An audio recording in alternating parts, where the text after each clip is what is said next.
Moi, je suis né en Algérie, donc ma mère s'est mariée en Algérie avec mon père. Je suis arrivé ici, j'avais même pas un mois, avec ma mère et mes grands-parents. Ma grand-mère, elle, est ch'timi, et mon grand-père était arabe. Et dans cette famille, les 6 filles et les 4 garçons ont permis de voir naître une espèce de mixité culturelle assez importante, puisque ma mère qui a rencontré mon beau-père qui lui est portugais, j'ai une de mes tantes qui a rencontré mon oncle qui lui est réunionnais. Il y a une de mes tantes qui s'est mariée avec un basque. Donc, ouais, mélange culturel, mixité, c'est ce qui m'a fait grandir et qui m'a apporté aussi une vision et des choix plus importants. C'est-à-dire que dans une famille bien précise, famille lambda qui n'a qu'une seule culture, elle va se baser là-dessus, elle va se référer à ça pour évoluer. Moi, j'ai eu plusieurs cultures autour de moi, ce qui m'a permis de faire de moi ce que je suis aujourd'hui.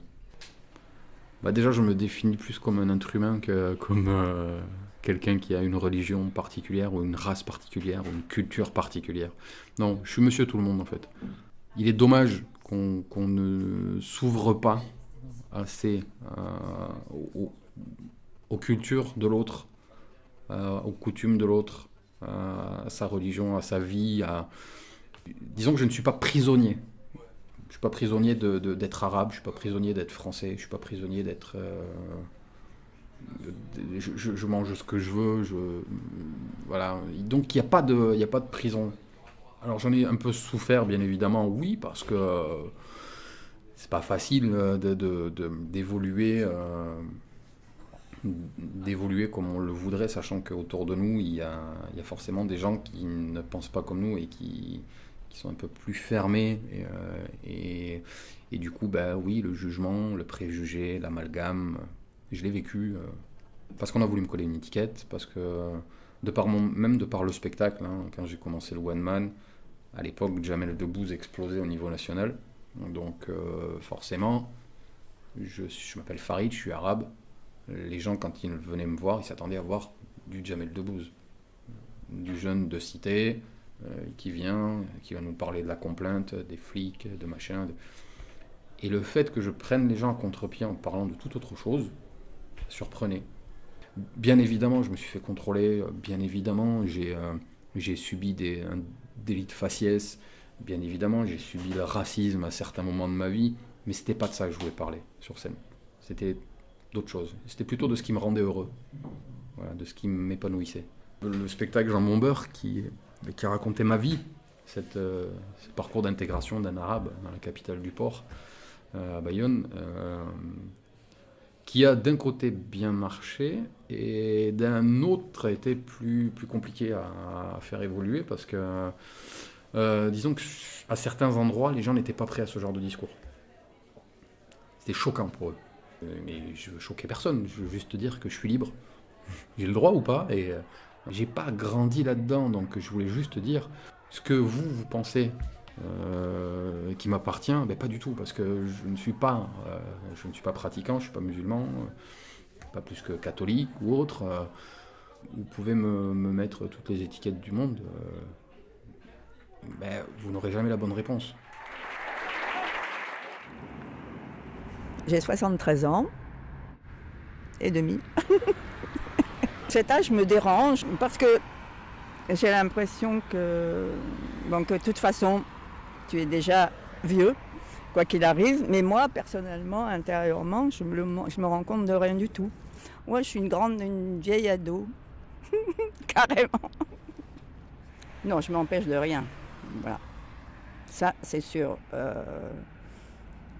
Non, tant que je suis comme je suis aujourd'hui, j'ai une superbe santé, non, je peux m'interdire rien.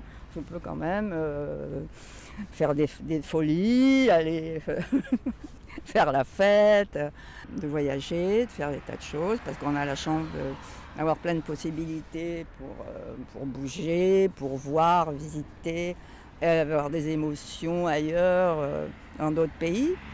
Donc, si ça continue comme ça, bon, ça va.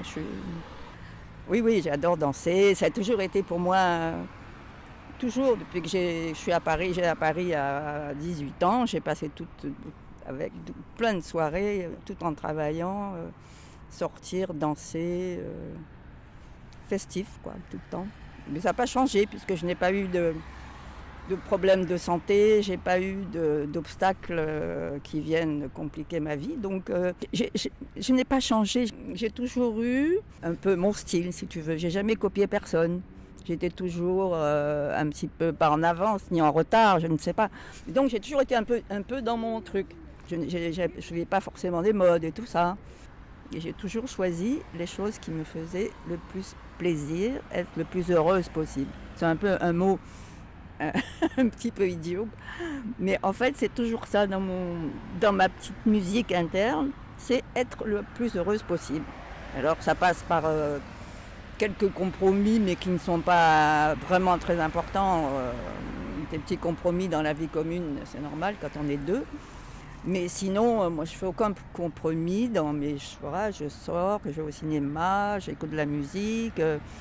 Je reçois des amis, on picole, comme à 25 ans, quoi. Il n'y a rien qui change toujours.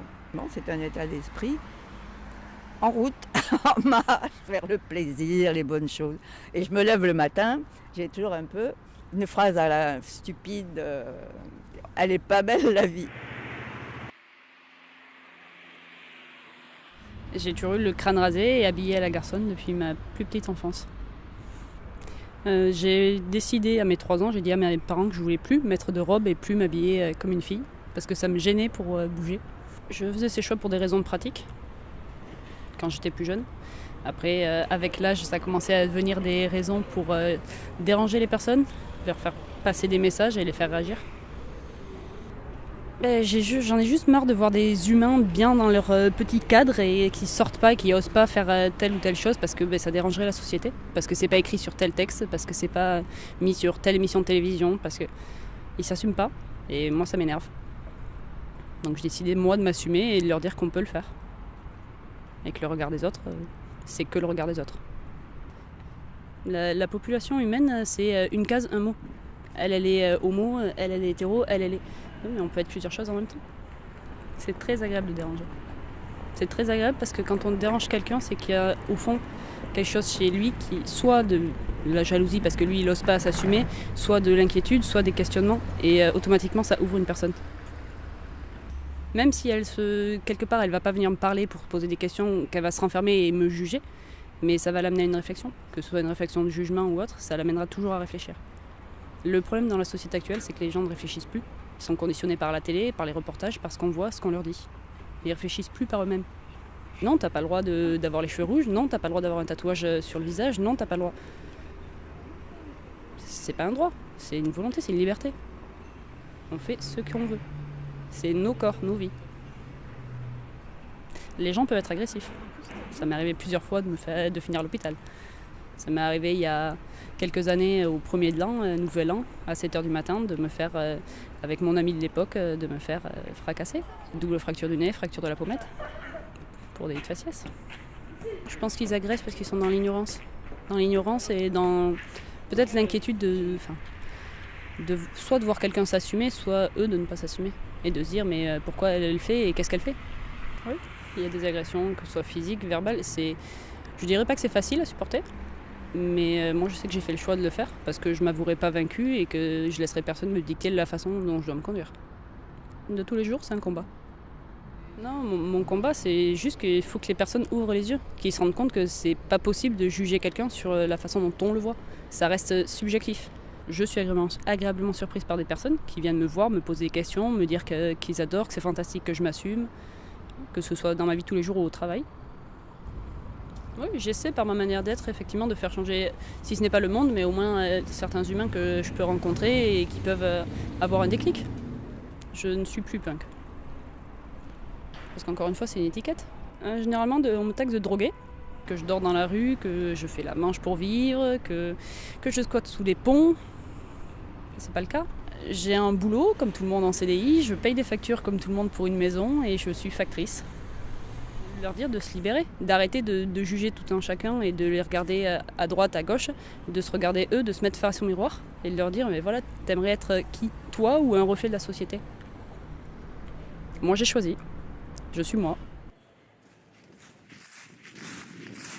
Je suis venu en France parce qu'au Sénégal, la sécheresse avait commencé. Sinon, quand je cultivais, je gagnais bien ma vie. Après, les choses commençaient à devenir un peu difficiles. Et quand je suis arrivé, je me suis dit, mince, j'aurais dû commencer par ici, au lieu d'aller à Paris directement. Parce que c'était très joli quand même là, c'est très joli cette région. Et avant de venir, c'est vrai que je me suis renseigné d'abord sur la population et on m'a bien rassuré que c'est une population qui est très sympathique. Mais seulement quand j'arrive les 2 premiers mois ou les 3 premiers mois, il faut que je reste patient parce que c'est des gens qui ne se jettent pas tout de suite. Ils te regardent d'abord jusqu'à ce qu'ils aient confiance en toi et après maintenant tu as des amis. Ah ben j'ai dit bon, s'il n'y a que ça, je pourrais patienter. Cette association où je suis président, c'est le collectif des habitants de Sainte-Croix, Grand Basque et Caradoc. Notre but, c'était de faire sortir les gens du quartier parce qu'il n'existait plus de local où les gens pouvaient se rencontrer. Et on s'est dit, on va essayer de trouver, nous, un moyen de les faire sortir, qu'on se rencontre quelque part et qu'on apprenne à se connaître en faisant des promenades, en faisant des repas, en faisant des visites. C'est dans notre culture de vivre en communauté. Tous les soirs au clair de lune, d'écouter les histoires de Zamba et de Compère Lapin, pour pouvoir mieux dormir la nuit parce que c'est bon pour le moral et ça, pour l'espoir, pour un peu de tout. Ah non, c'est mauvais ça. C'est la chose la plus mauvaise de rester seul chez soi. Même si tu dis je reste avec ma femme à la maison, vous n'êtes que 2. Et par rapport à toute cette population qui vous entoure, c'est malheureux quand même, hein, moi je trouve. Mais quand tu sors et que tu vas voir les autres, même le fait de s'asseoir ici sur ce banc et qu'il y ait 2 ou 3 personnes à côté avec qui vous échangez, c'est déjà une bonne chose. Voilà, mais pas tout seul, séparé, c'est pas bien. C'est pourquoi que plus on se connaît dans le quartier, plus on échange, plus on se connaît et plus il y a la sécurité. Il faut toujours aller vers les autres. Comme je dis aux gens, c'est pas le monde qui va venir à toi, mais c'est toi qui vas aller au monde. Ben, moi je dis ce lieu c'est un endroit très riche. Seulement il faut trouver l'occasion de développer cette richesse. Ceux qui n'habitent pas, ben, il y en a qui apprécient, il y en a qui n'apprécient pas. On est tous pareils. Moi, comme je dis aux gens, je dis quand je vois que dans ma propre famille, s'il y a des gens qui ne m'apprécient pas, comment veux-tu que j'arrive dans une ville étrangère en tant qu'étranger et que je veux que tout le monde m'ouvre les bras? C'est pas possible, hein? Donc c'est toujours pareil, hein? On ne peut pas être apprécié par tout le monde et on ne peut pas non plus être abandonné par tout le monde. Il y a toujours un au minimum qui va s'approcher de toi, avec qui tu vas essayer de faire quelque chose. Ben, on s'est rencontrés, donc ça va bientôt faire 40 ans. Moi j'avais 20 ans et demi, Alain 30 ans et demi. Et depuis 40 ans, on a été séparés peut-être que 3, 4, 5 jours maximum. Pour de vrai, absolument. Ouais. On a toujours pris nos vacances ensemble, on a toujours fait des choses ensemble, donc vis-à-vis de la famille, vis-à-vis des amis, donc on a vraiment vécu, on vit vraiment presque maintenant, parce qu'on est à la retraite tous les 2, on a cette chance, et on est pratiquement 24 heures sur 24 ensemble. Il y a 40 ans, donc l'homosexualité n'était pas encore comme maintenant, aussi étendue, aussi, comment dirais-je, acceptée, etc. Donc c'était quand même un peu difficile. Alors on l'a pas non plus dit à tout le monde, voilà, on est ensemble, on va vivre ensemble, etc. On est allé vraiment par étapes. C'est-à-dire que au départ, il m'a présenté comme un copain. Et puis, de fil en aiguille, ce copain, on le voyait souvent. Donc, ça a permis, donc, petit à petit, de s'intégrer à la famille, etc. Et il faut dire aussi qu'on a eu la chance d'avoir chacun de son côté des familles qui étaient quand même assez ouvertes. Parce que moi, personnellement, mes parents m'ont jamais fait de réflexion. En 75, 80, il y avait encore des gens qui pensaient que c'était une maladie, l'homosexualité. Donc mes parents n'ont jamais ils ont pensé ça. Ils ont toujours pensé que c'était la nature, qu'il y avait des gens qui étaient hétérosexuels, il y en avait d'autres qui étaient homosexuels, et puis voilà, c'est tout. Donc je pense que ça a facilité beaucoup les choses. Donc ça nous a aussi beaucoup aidé parce que le fait qu'on soit côté professionnel, qu'on n'ait pas de tension, etc. Ça c'est important aussi. C'est pour ça qu'on se dit chanceux parce que justement on a évolué dans un milieu ouvert côté professionnel. Voilà. C'est ça. Au départ, on s'accepte tel qu'on est. Moi, dès le départ, je me suis toujours assumé mon homosexualité. C'est la société qui ce reflet qu'on a toujours est un peu négatif. C'est pour ça qu'on part nous d'un côté positif, parce que justement, c'est ce qu'on veut montrer, c'est qu'il y a un côté positif des choses aussi. La preuve en est, on est là et ça fait 40 ans que ça dure. Mais je pense que c'est vrai qu'au départ, ils ne s'acceptent pas parce que c'est la société qui n'accepte pas. Les parents aussi, ils sont pour beaucoup dans ce genre de choses. C'est énorme. Voilà, on nous renvoie tout ce qu'on a entendu, tout ce qu'on voit partout dans les médias, etc. Cette manifestation contre le mariage, contre les homosexuels, contre plein de choses. Et ça a réveillé plein de... On a vu toute cette haine pratiquement qui s'est dégagée. Et ça, c'est quelque chose qui nous a beaucoup ému et beaucoup touché. Et puis, quand on tombe sur des gens qui n'acceptent pas, dire, comme dit un de mes amis, les cons, il ne faut pas leur parler parce que ça les instruit.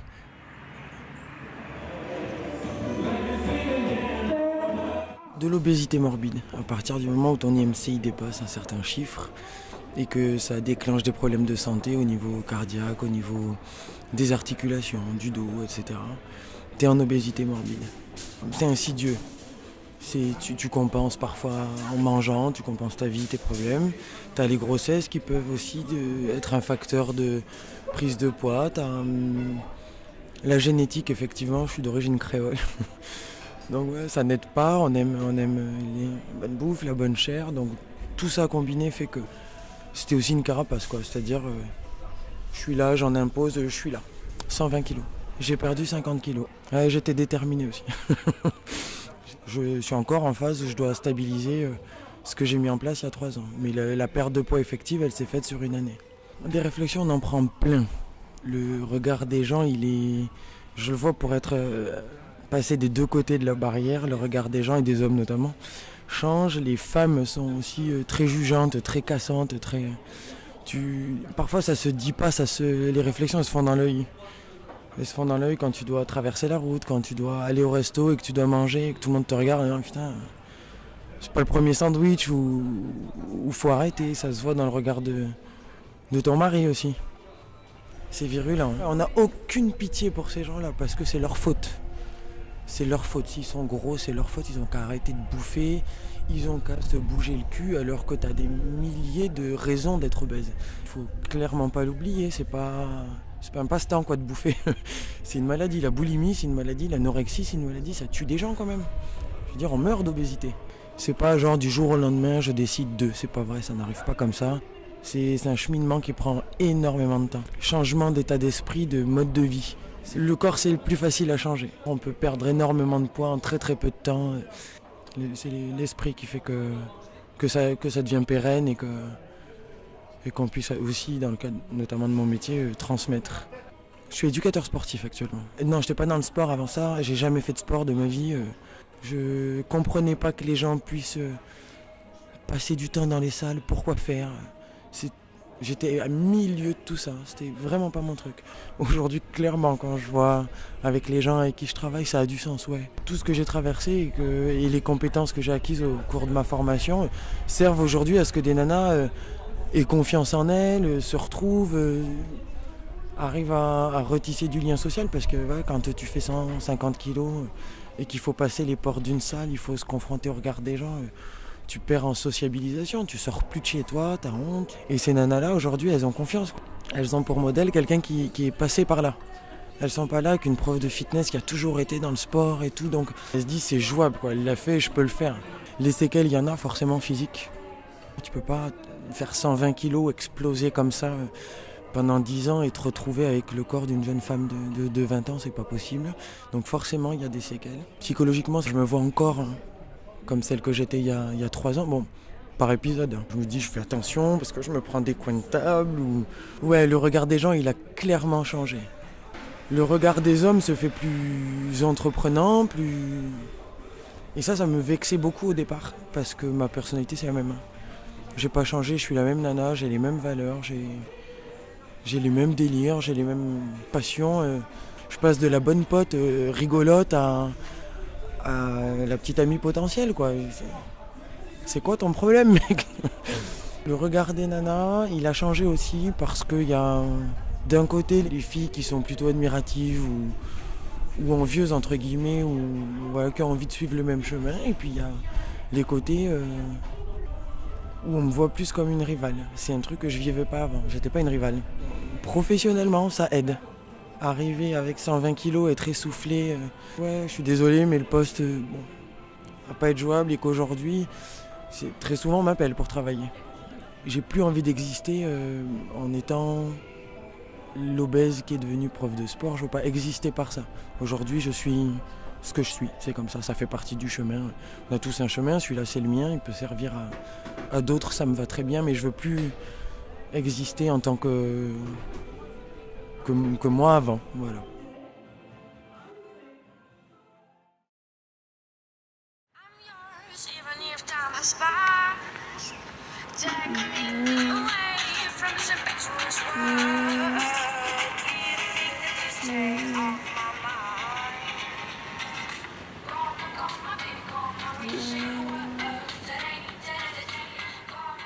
Hortense, elle vient d'avoir 19 ans. Elle souffre d'une maladie génétique orpheline qui n'a pas de nom.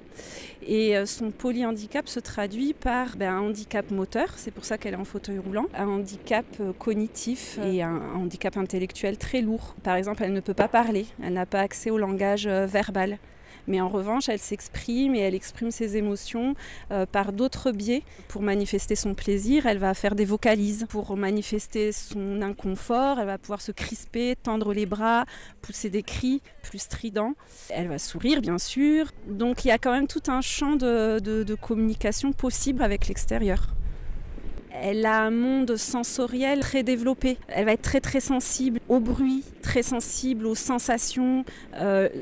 Par exemple, le chant des oiseaux, le bruissement des feuilles dans la nature, la vitesse. Et j'ai l'impression qu'elle a une capacité à vivre l'instant et à vivre le moment présent et à profiter de tout. Et j'en reviens aux sensations, de profiter de toutes les sensations que peut-être nous, on a tendance à oublier dans notre vie plus normale, entre guillemets. Quand les enfants très jeunes, vous savez, de 3-4 ans, sont intrigués, et ça, naturellement intrigués par la différence, par les roues du fauteuil, etc. Et que eux, les enfants, très spontanément, ils viennent parler à Hortense. Une fois, je me rappelle d'un petit garçon qui avait dit à Hortense « Oh, mais tu t'es cassé la jambe, c'est pour ça que tu es en fauteuil ».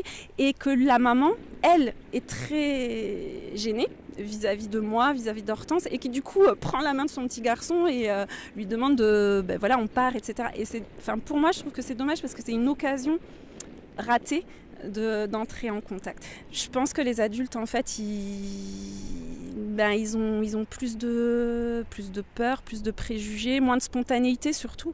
Et certains adultes peut-être se projettent aussi, peut-être se disent mais comment je ferais ou si moi mon enfant était dans cette situation, peut-être que je blesse la personne. En tout cas, on préfère que le naturel s'exprime. En fait, moi j'ai le sentiment que plein de choses sont possibles dans notre société avec des personnes comme Hortense et avec Hortense. Mais bien sûr, on a besoin de personnes et parfois de matériel adapté. Par exemple, faire des randonnées avec Hortense, c'est tout à fait possible, mais pour cela, on a besoin du matériel adapté qui s'appelle une joëlette, mais autour de la joëlette, on a besoin de 6 à 8 marcheurs. Donc ça veut dire que les gens doivent effectivement venir vers Hortense pour ça.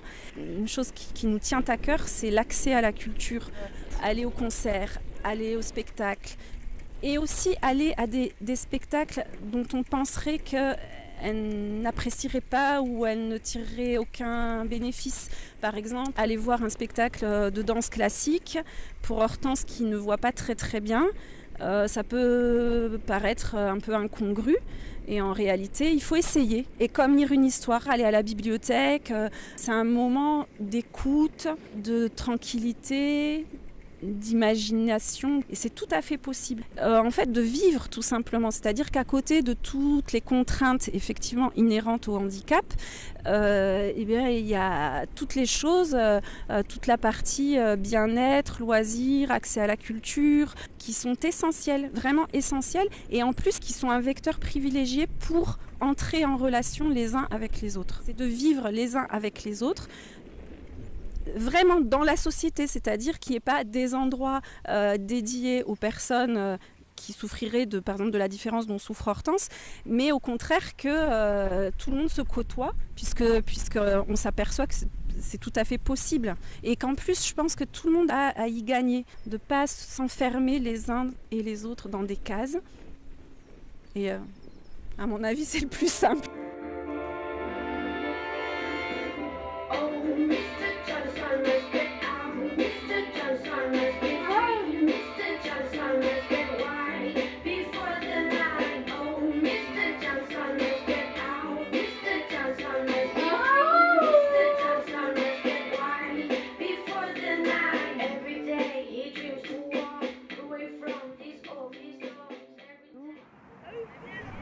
J'ai joué avec l'équipe de France à 15 et à 7, au niveau international de rugby. Quand j'ai commencé à pratiquer, j'ai trouvé que c'était physique, justement, parce qu'il y avait cette notion d'engagement pour moi. Donc j'ai commencé, c'était en 2007, sauf qu'en 2011, j'ai une grave blessure au niveau de la cheville. Et là, je m'aperçois que ça reste un sport violent, en fait. Et j'ai vécu toute ma fin de carrière avec cette notion en tête. La chose la plus importante, et je pense que c'est vraiment l'élément qui nous différencie, nous, quand on fait du rugby, c'est qu'à la base, c'est un sport dit masculin.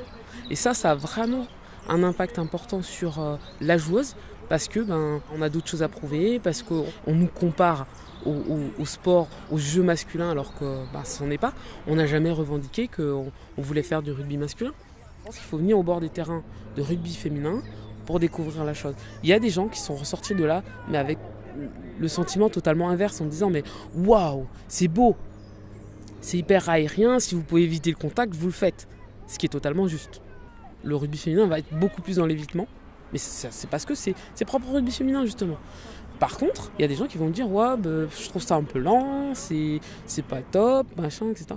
C'est leur avis, mais ils étaient au bord du terrain. Il faut du coup s'attacher au jeu pour ceux qui aimeraient passer le cap de jouer. Pour ceux qui aimeraient passer le cap de regarder, dites-vous qu'on le pratique avec l'esprit qu'on aime que ce soit beau, c'est féminin. C'est la touche féminine dans le rugby. C'est vrai, hein, je pense qu'on va faire peut-être des fois 1 ou 2 temps d'action de plus, juste parce que la petite chistera sera jolie et que ce sera plus sympa.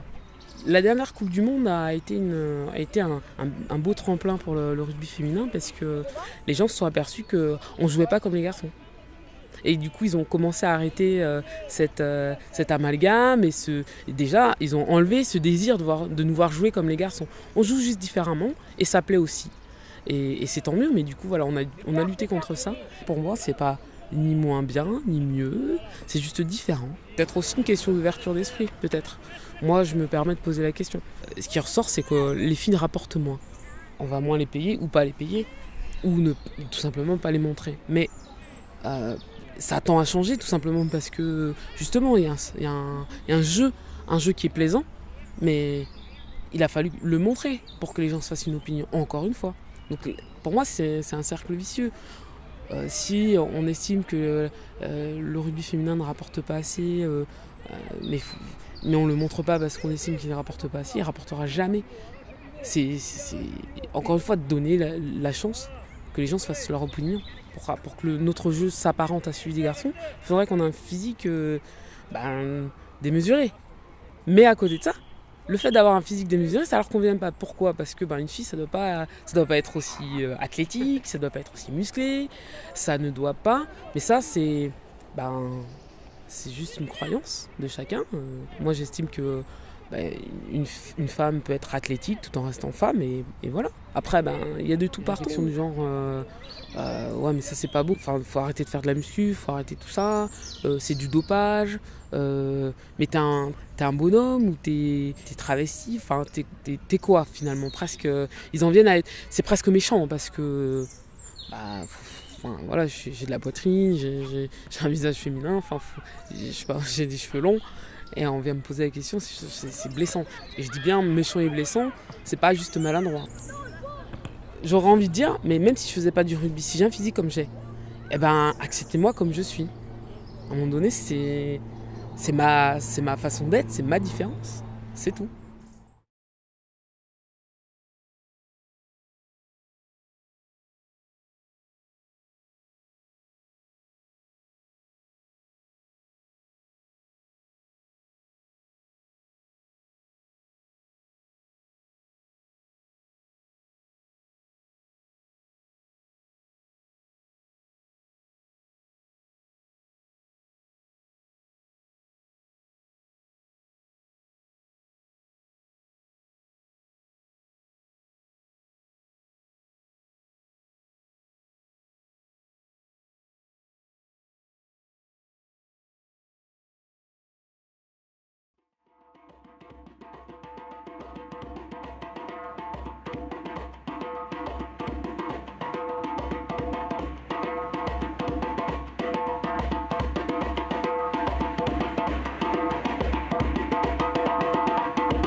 Nous sommes contre cette violence. Ces gens-là ne font pas partie de l'islam. Je ne comprends pas leur façon d'agir, de tuer des innocents. Des attentats un peu partout dans le monde entier. Et aujourd'hui, on est les premiers touchés et visés par d'autres communautés. Au nom de l'islam, ils veulent nous salir, ces gens-là. Et cela est inacceptable. Aujourd'hui, on défend notre religion.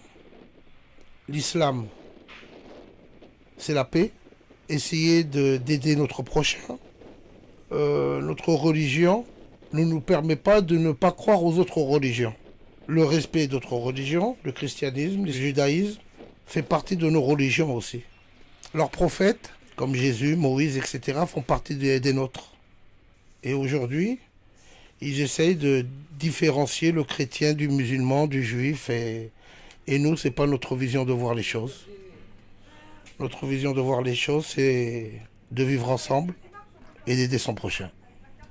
Ce n'est pas la religion qui compte, c'est l'homme qui nous intéresse. C'est une fête de partage. On doit donner les 3/4 de l'agneau à des pauvres. Et le pauvre n'a pas de religion à mes yeux. C'est ça qui est beau. Il peut être juif, chrétien, musulman ou autre ou athée. Quand il est pauvre, il est pauvre. Alors si on doit donner, on donne à un pauvre. On ne cherche pas sa religion. C'est ma base. Ça passe avant la religion, tout ça. Moi, les principes de la vie, moi. Moi, quand je vois la Shoah, moi, je pleure. Moi, la Shoah me fait pleurer quand je vois cette misère, moi. Attention, je suis musulman. Mais la misère qu'ils ont eue, c'est inacceptable. Je ne comprends pas comment le monde à l'époque a accepté des trucs comme ça. Malgré que je suis d'origine algérienne, mais je me sens français, moi je suis français, moi je paye mes impôts, moi je suis comme tout le monde, moi j'ai mes droits, je ne laisserai jamais quelqu'un me marcher dessus. Parce que je ne marche pas sur les gens. C'est ma façon de voir les choses, c'est ma vision de la vie. Je demande le respect. Et la personne qui ne me respecte pas, je ne la veux pas. C'est très simple. Ou qui ne respecte pas ma clientèle. Comment j'en suis arrivée au véganisme? Je pense que c'était beaucoup de déconstruction les unes après les autres sur le temps. Depuis que je suis petite jusqu'à l'âge que j'ai aujourd'hui, avec beaucoup de prise de conscience sur le monde qui m'entoure, sur les relations qu'il existe entre les humains et les animaux non humains, parce qu'ils ont une place où ils sont exploités, ils ne sont pas libres.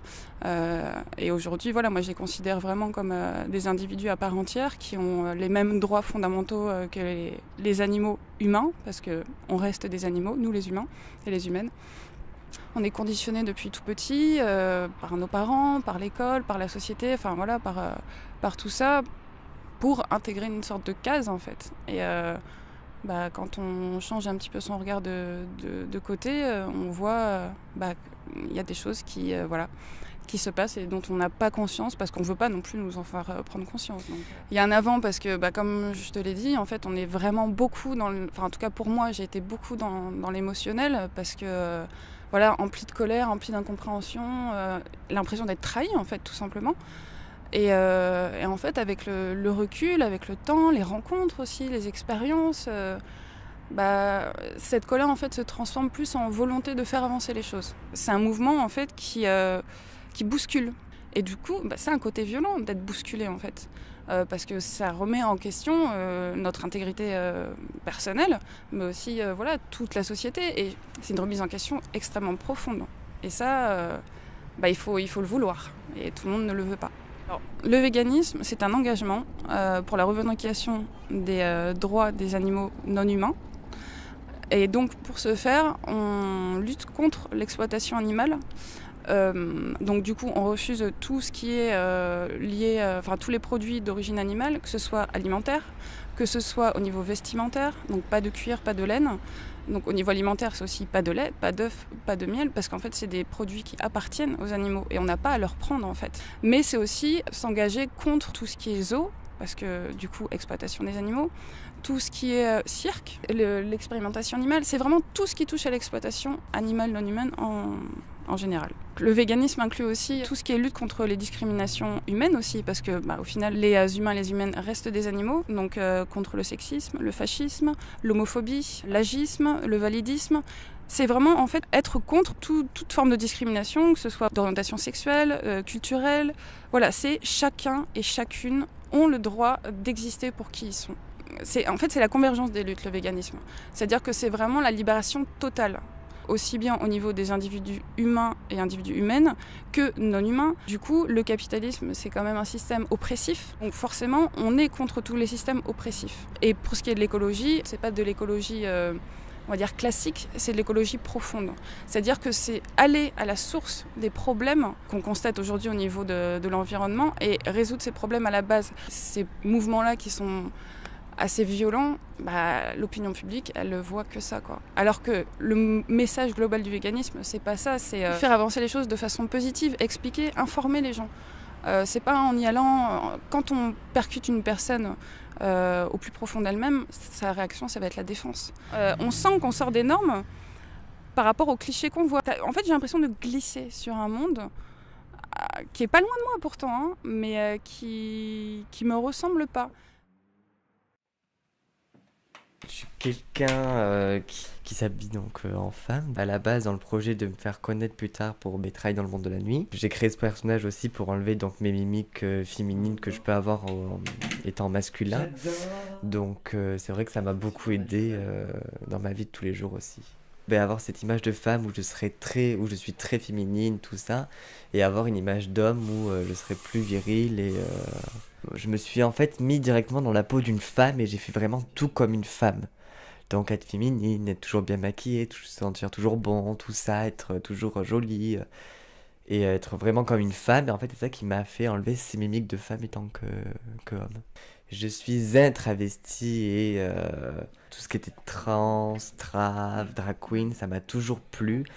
On appelle ça un périscope, on se met en live et il y a des gens qui nous parlent. Et moi, je sais que j'avais beaucoup de gens qui m'insultaient donc derrière leur écran. Il y en avait plein qui me soutenaient en me disant continue comme ça, t'assumes, c'est bien, il n'y en a pas beaucoup comme toi, continue, reste comme ça. En plus, t'es quelqu'un de génial et souriant.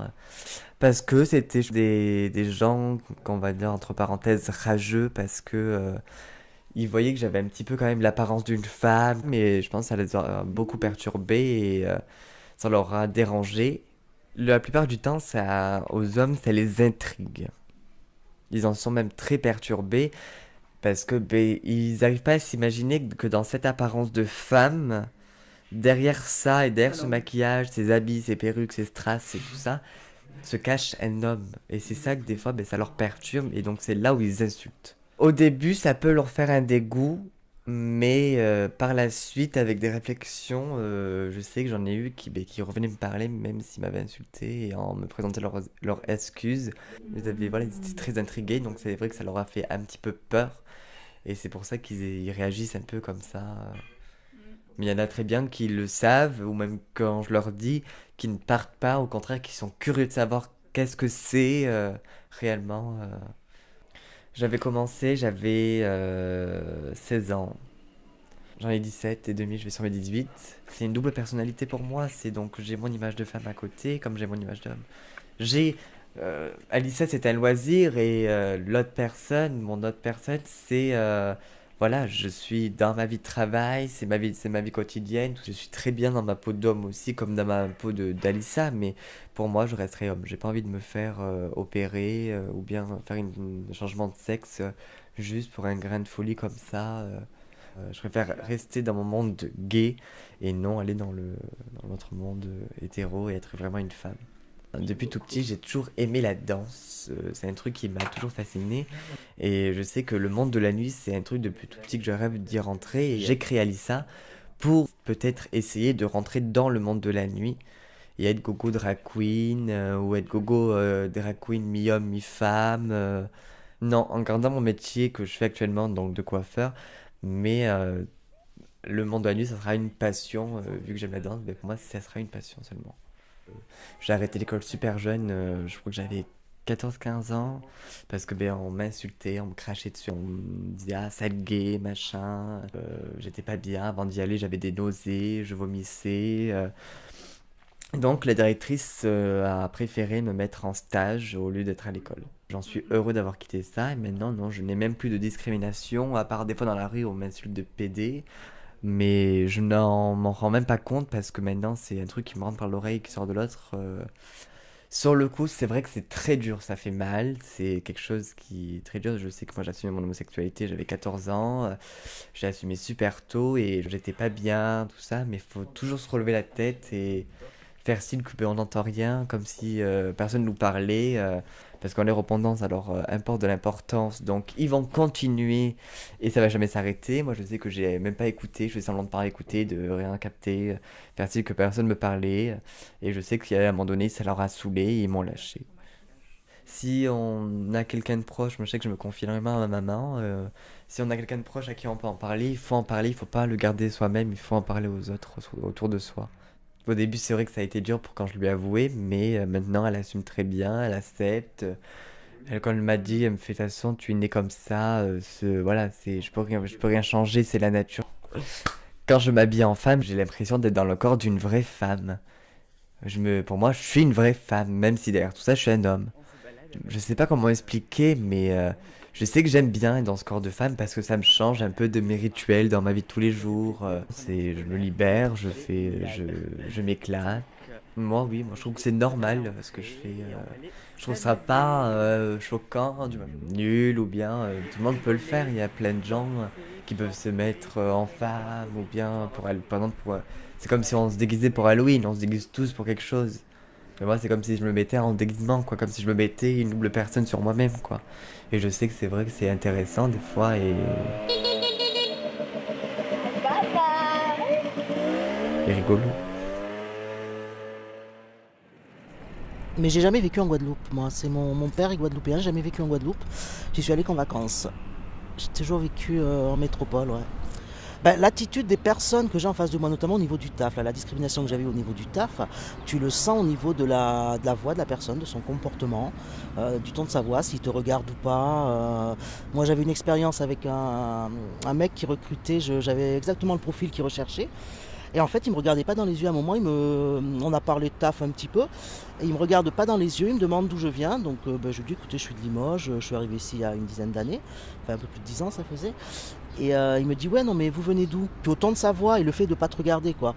Alors après, je suis rentré dans le côté provoque un peu. J'ai dit, précisément le Dora, 50 km de Limoges, capitale de la Basse-Marche. Il me dit, non, mais vous venez d'où? Ah, je lui dis, mais vous parlez de ma couleur de peau.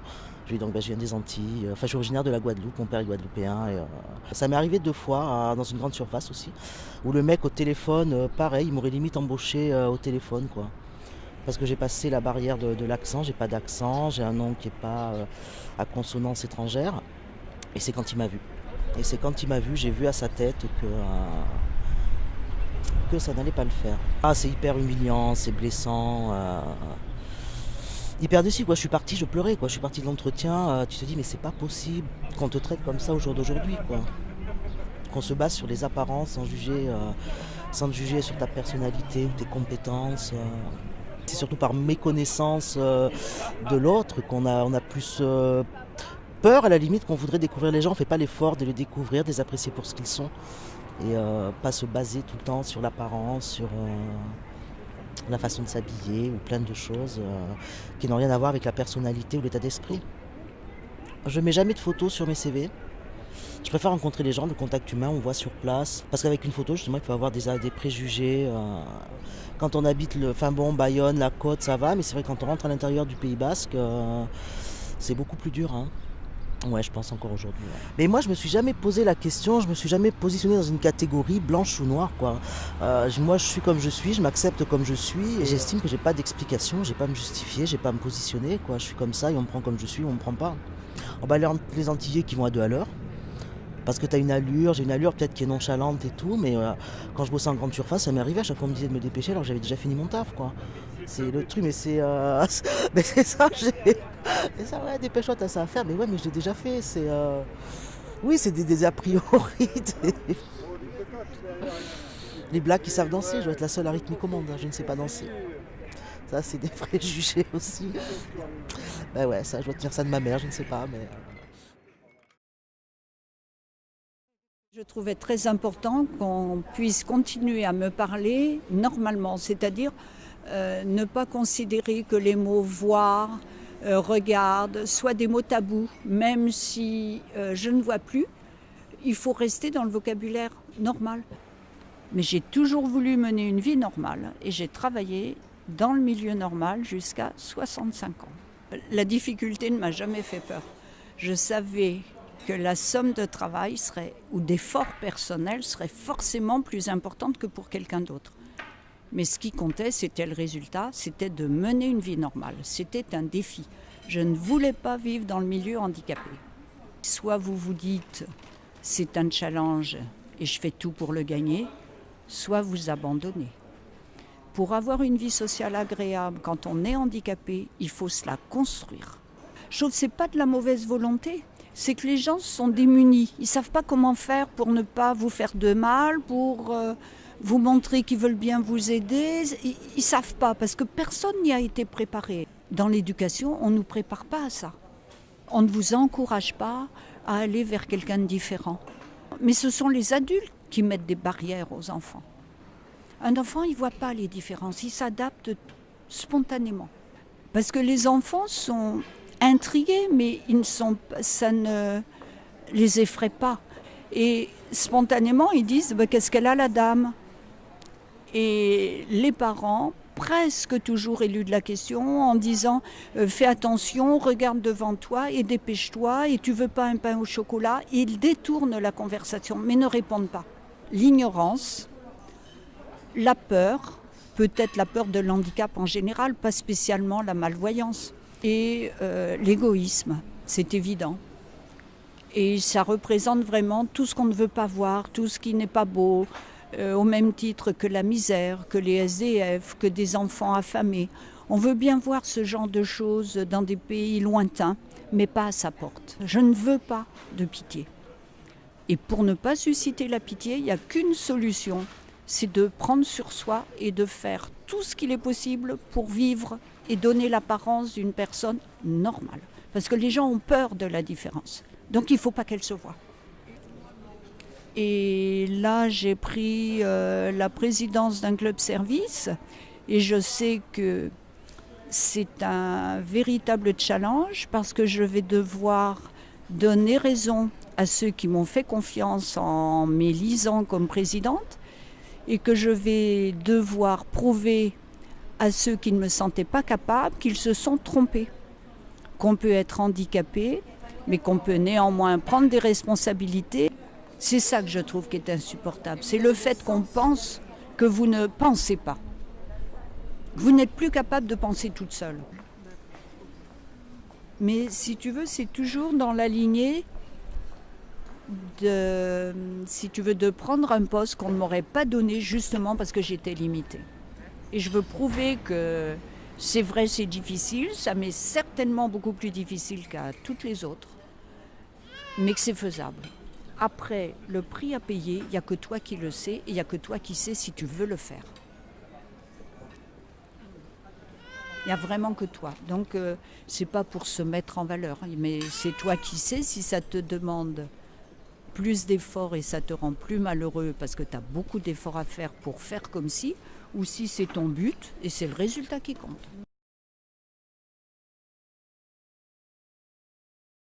Est-ce que tu trouves que c'est différent d'avoir deux mamans qu'un papa et une maman?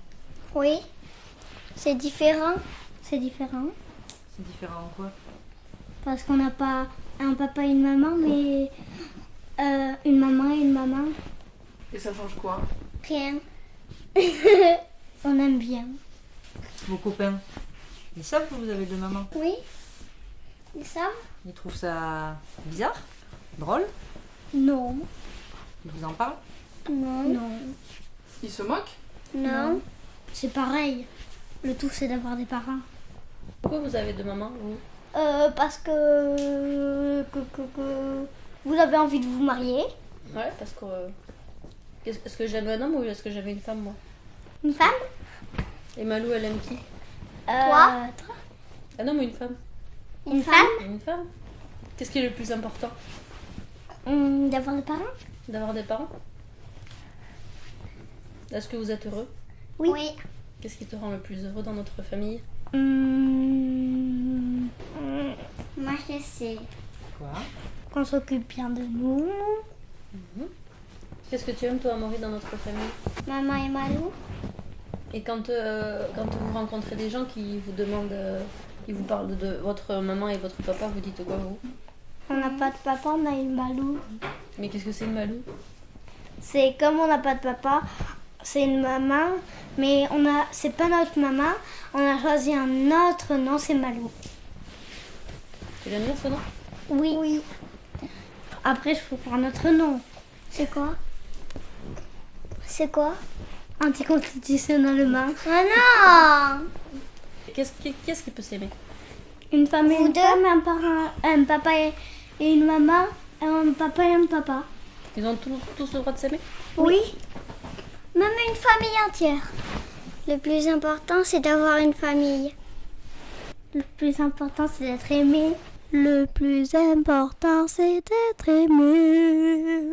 Couple homo ou couple pas homo, enfin moi déjà en tant que femme, j'avais vraiment le désir d'avoir des enfants. Il se trouve que ma vie a fait que je vis avec une femme, mais c'est pas pour ça que ça a changé mon désir. C'est une véritable hypocrisie politique que de refuser la PMA, en sachant très bien que n'importe quelle femme peut tomber enceinte. À partir du moment où on est enceinte, ils se moquent complètement de savoir ce qui s'est passé avant. Est-ce que c'est une insémination? Est-ce que c'est un viol? Est-ce que c'est de l'inceste? Est-ce que c'est...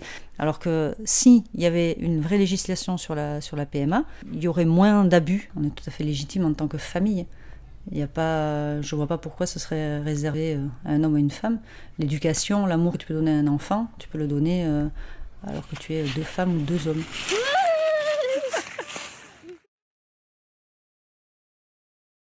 J'ai jamais été prostitué en tant que garçon, c'est-à-dire que j'étais dès le départ travesti. Moi, j'étais déjà très très féminin à l'âge de 16 ans, parce que j'avais les cheveux longs. Si on parle de l'armée, je suis allé en cuissarde, en combinaison et en manteau de fourrure, faire mes 3 jours. Ça a été une révolution dans la caserne. J'étais déjà prostitué, parce que j'ai commencé à l'âge de 16 ans, donc ça faisait déjà 2 ans que je me prostituais.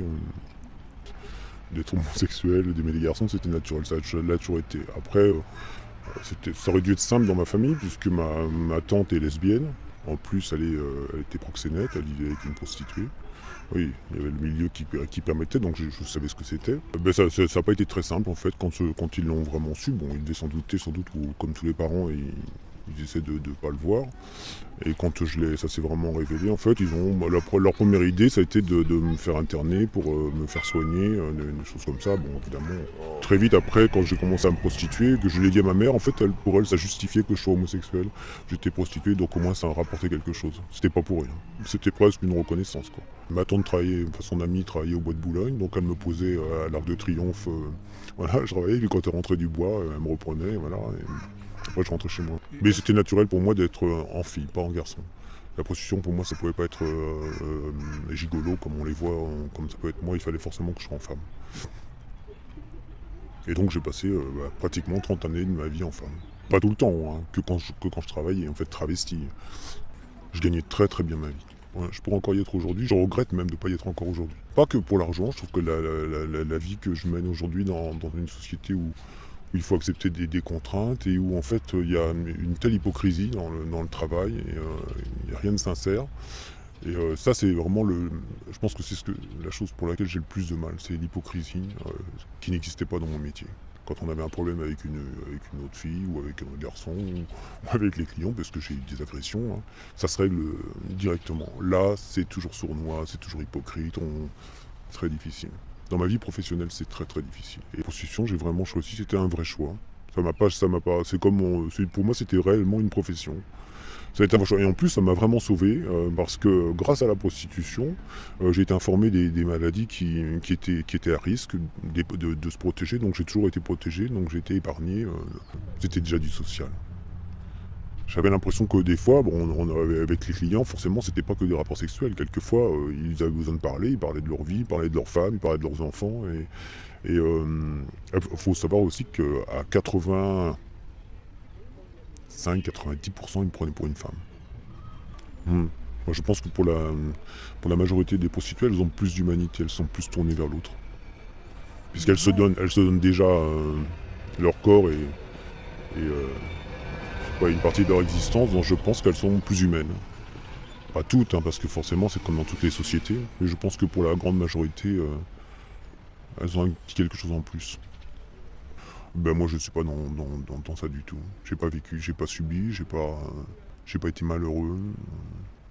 Les gens n'ont pas envie d'entendre ce que je suis en train de dire. Qu'ils préfèrent voir d'une prostituée malheureuse, que c'est une pauvre fille qu'elle n'a pas choisie et qu'elle subit, voilà. Ça ne les intéresse pas de voir que quelqu'un a réussi et sa vie est positive. Ça ne les intéresse pas. Et en plus, je me suis bien reconstruit, donc ça ne m'a pas posé de problème. Ils voient quelqu'un en fauteuil, ils se disent elle peut pas danser. Enfin, il y a les regards de qu'est-ce qu'elle fait là? Pourquoi elle vient?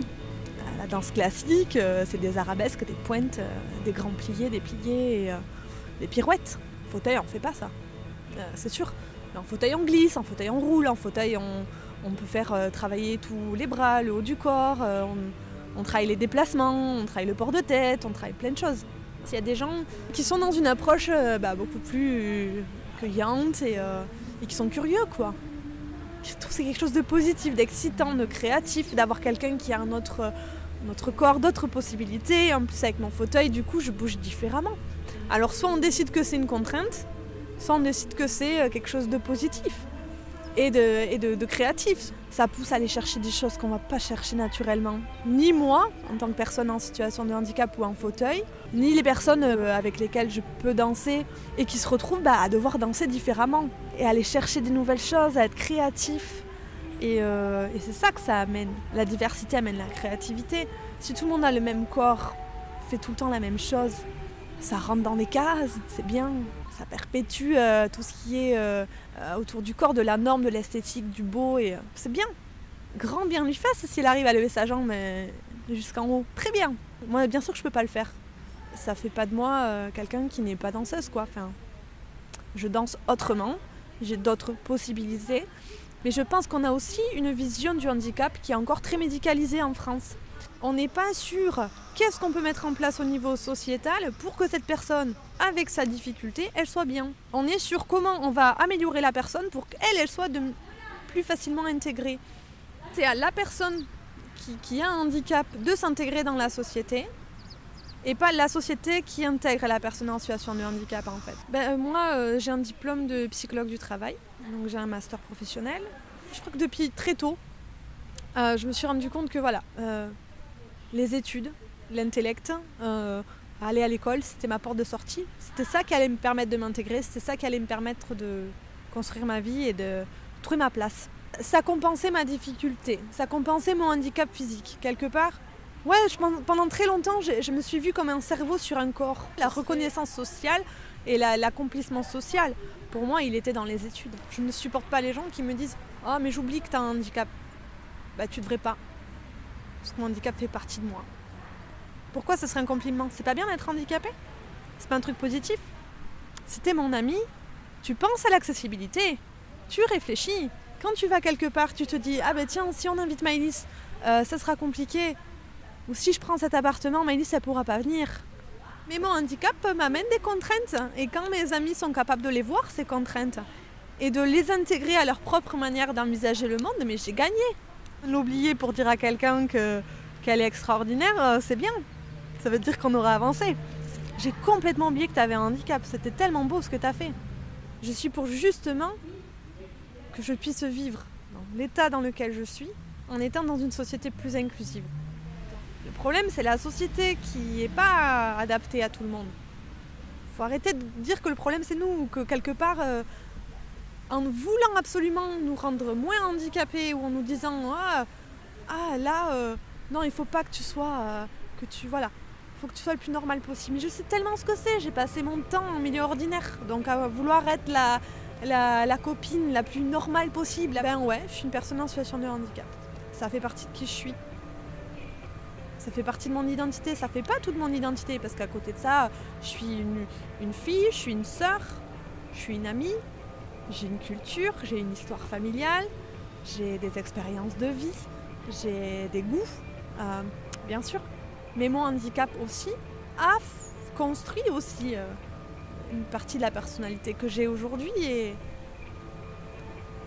des fois je dis, même si j'avais pas été handicapée, j'aurais peut-être jamais fait de danse. Ou j'aurais peut-être jamais fait d'études en psycho. Ça, c'est aussi quelque chose que je revendique, parce que j'en ai un peu marre soit d'être la pauvre petite chose qu'on caresse comme ça dans le sens du poil, parce que voilà, pauvre d'elle. Non, je pense pas que je fasse pitié, mais en même temps, je suis pas une super héroïne, quoi. C'est pas parce que je me lève le matin, que je me brosse les dents et que j'ai une voiture que je suis une super héroïne. Non, je suis très très ordinaire. J'ai des forces et faiblesses comme tout le monde, et voilà, j'ai le droit d'être ordinaire en fait. Comme me donne le droit d'être ordinaire, c'est pas mal. Et aujourd'hui, voilà, je suis dans cette recherche de qu'est-ce qui me rend unique. Je veux être normale, ça m'ennuie, je trouve ça chiant. Et j'ai encore des gens dans la rue, quand les enfants passent à côté de moi, qui disent « Maman, pourquoi la dame, elle a une grande poussette ?» Leur première réponse, c'est « chute ». Et chute, c'est pas possible. Parce qu'on est là, parce qu'on fait partie du paysage, et qu'il va bien falloir, un moment ou un autre, qu'on nous voit, quoi. Et qu'on est là. Donc c'est pas chute. C'est pas, il faut pas être dans l'indifférence. Il n'y a rien de pire que l'indifférence. Quand on dit chute à un enfant qui pose une question, on lui fait croire que ça, il faut pas en parler. C'est interdit. C'est tabou. Et ça, c'est pas bon. La plupart des gens, quand je leur dis que je fais de la danse, ils trouvent que c'est extraordinaire, que c'est hors du commun, que c'est incroyable. Comme si c'était quelque chose... Pour moi, c'est très ordinaire. J'aime la danse, je vais prendre un cours de danse. J'aime le cinéma, je vais au cinéma. J'aime la musique, j'écoute de la musique. Enfin, pour moi, ça fait partie d'une autre de mes passions culturelles, donc c'est plutôt très ordinaire. La danse, j'adore ça. Je prends énormément de plaisir quand je danse, mais alors c'est d'une contrainte extraordinaire. Moi, j'ai un handicap qui joue sur mes muscles, le contrôle de mes muscles, le contrôle de mes mouvements. J'ai des problèmes de coordination et pourtant je fais de la danse. Le truc, ça paraît pas forcément compatible au départ. Et c'est vrai que c'est pas l'activité la plus facile. Quand on est porteur de mon handicap, de faire de la danse, c'est pas le plus simple, le plus aisé. Mais parce que moi, quand je danse, je me sens bien, quoi. Enfin, bizarrement, même si c'est difficile et c'est contraignant, à partir du moment où je commence à danser, ma tête, elle se vide, tout passe par le corps. Un sentiment de liberté qui est énorme quand je danse. Ouais, puis moi, j'aime bouger, j'aime le mouvement, j'aime ressentir. Je sais pas, je fais un truc positif avec mon corps et ça, c'est chouette.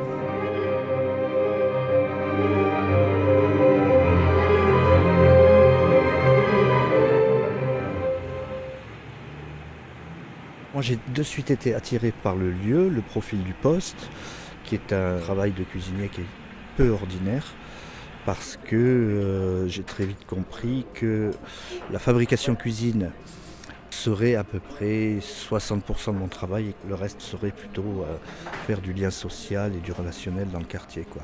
Tout en faisant des animations, que ce soit pour les mamans, les enfants, les papas. Alors mon poste, c'est animateur culinaire. Ici, nous sommes à la ZUP, tout simplement. Alors moi, je l'appelle la ZUP, comme tout le monde. Il y en a qui appellent ça Breuer, l'Esplanade Jouandin. Mais bon, ici, c'est la ZUP, sur les Hauts-de-Bayonne. C'est un lieu que je ne connaissais pas du tout. Et j'ai de suite perçu que... il y avait quand même un challenge important en termes d'intégration sur le quartier. Et m'installer ici, c'était la condition sine qua non, quoi. Ce qui me plaît, c'est la richesse et la diversité. Ce qui me plaît, c'est les différentes cultures. Ce qui me plaît, c'est dans ma mission professionnelle, c'est l'accès à tout le monde et de pouvoir faire quelque chose quand même qui me passionne assez, c'est de m'intéresser aux gens. Alors l'association, c'est Artoté Café. L'idée première, c'était d'amener l'art à la ZUP, et une autre forme de restauration, une autre forme de cuisiner, le fait maison, etc., le produit locaux. Mais maintenant, aujourd'hui, je crois que ça va même beaucoup plus loin, quoi. On attire beaucoup de gens. Les gens montent. Petit à petit, on commence à avoir notre petite réputation. Et régulièrement, maintenant, j'ai des gens de Bayonne qui traversent la Dour pour venir manger rien qu'à l'Artoté Café. Alors le restaurant qu'on appelle la cantine, donc j'aime bien le mot cantine. À la cantine, moi j'ai un petit baromètre avec c'est le temps passé par les gens qui viennent voir, le temps qui passe au restaurant. D'ailleurs ils arrivent à midi 45 ils ont fini de manger, à 14h très souvent ils sont encore là en train de papoter. Et ça c'est un signe, les gens sont bien. Ils s'y sentent bien de suite.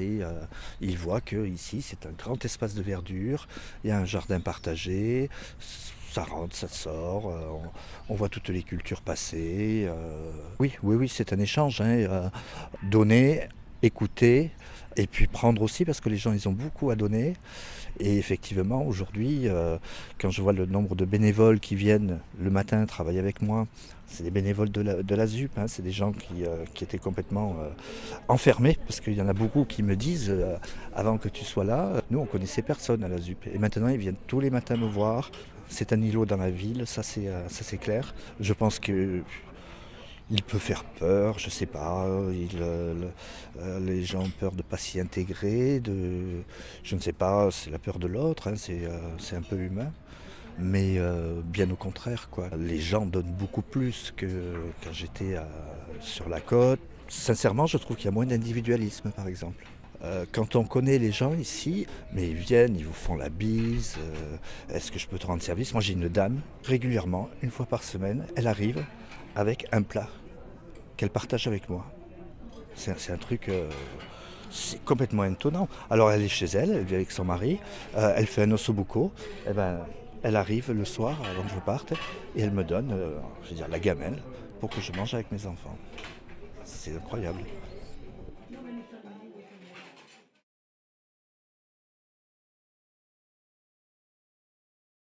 Moi, je suis contaminée par le VIH depuis 1984 sexuellement. Quand j'ai eu ma fille, je ne savais pas que j'étais séropositive. D'après les médecins, elle ne devait pas dépasser l'adolescence. Et moi, en 1994, ils m'ont dit que j'avais 2 ou 3 ans à vivre. Et maintenant, j'ai 55 ans et je suis toujours là. Alors moi, j'ai été contaminée sexuellement par l'homme avec qui je vivais depuis 7 ans, qui couchait avec tout ce qui bougeait. Moi, je ne le savais pas. Et donc, il a dû le choper sans le savoir lui-même et rapporter ça à la maison. Voilà. C'était en 1987. Je ne l'ai appris qu'en 1990.